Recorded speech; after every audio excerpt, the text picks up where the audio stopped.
El mundo está finalizando el segundo año de la pandemia de COVID-19.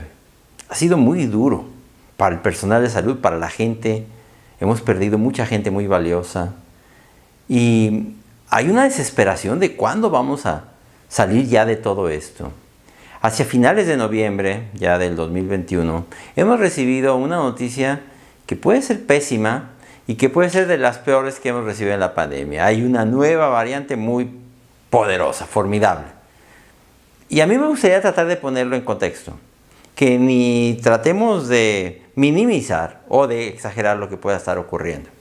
Vamos a entender qué son estas variantes. El virus va a estar cambiando, es un virus.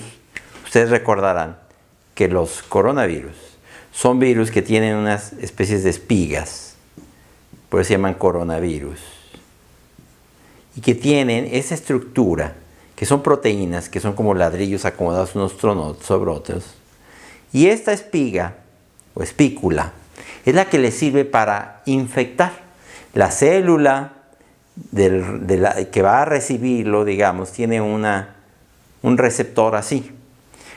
Esto se va a unir en una estructura muy especializada. Esta es la estructura más especializada del virus, es espiga.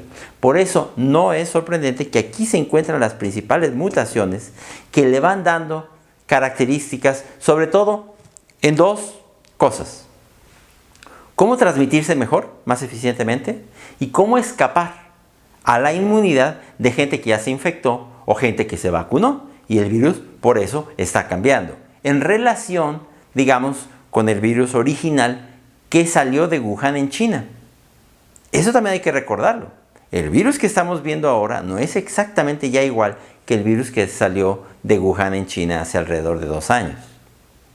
Y que las vacunas que tenemos ahora se prepararon con la información que había de ese virus original, podríamos llamar el virus fundacional de Wuhan, y que ahora este virus ha ido cambiando en toda su estructura, no nada más en la espiga, pero es los cambios que ha tenido en la espiga los que lo caracterizan mejor hacia esas nuevas variantes.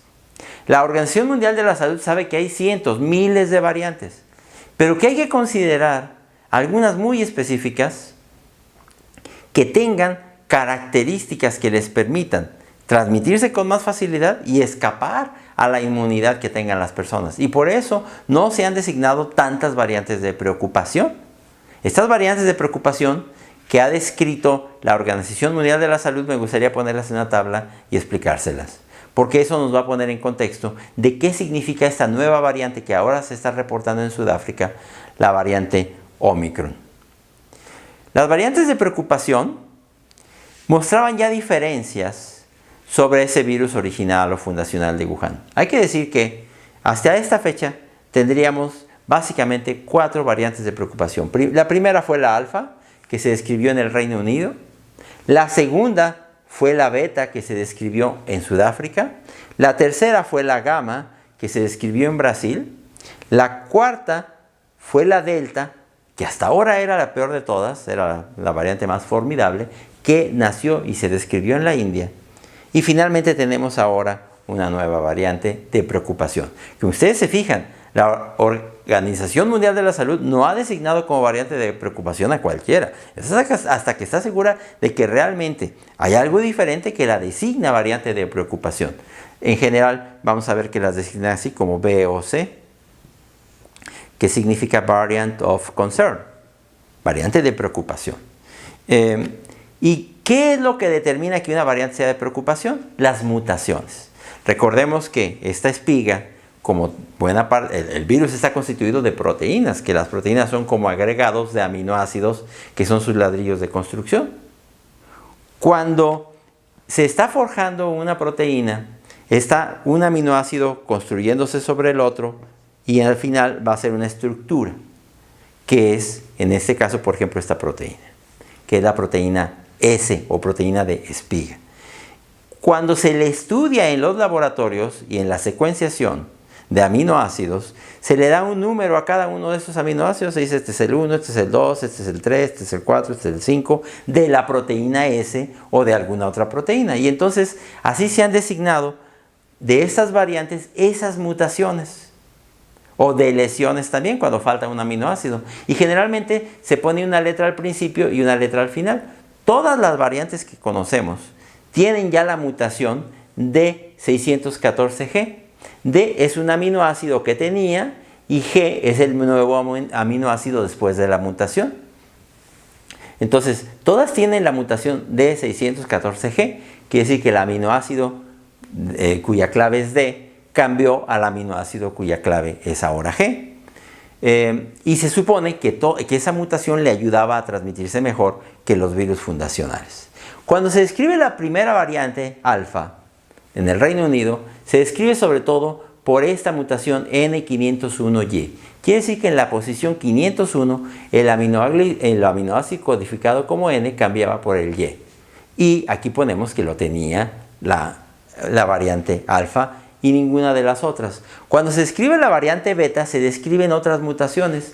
La E484K o Q, dependiendo de cuál fuera la variante, y la mutación K417, ya sea por el aminoácido N o por el aminoácido T. Y como ven, ya la tenía la variante beta de Sudáfrica y la variante gamma de Brasil, que tenían además la mutación 501 que tenía la variante alfa. Y así se fueron agregando mutaciones.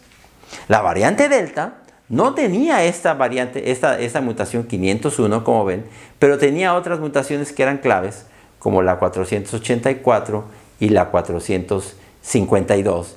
Esta mutación 452 estaba en otro virus que ya se había designado o encontrado en California. Entonces, parece que la variante delta había encontrado la mejor combinación para infectar y escapar a la inmunidad. Y tan lo sabíamos así que la variante delta, cuando entra, por ejemplo, en México, sustituye de inmediato a las variantes locales de México, a la variante alfa que ya circulaba y a la variante gamma.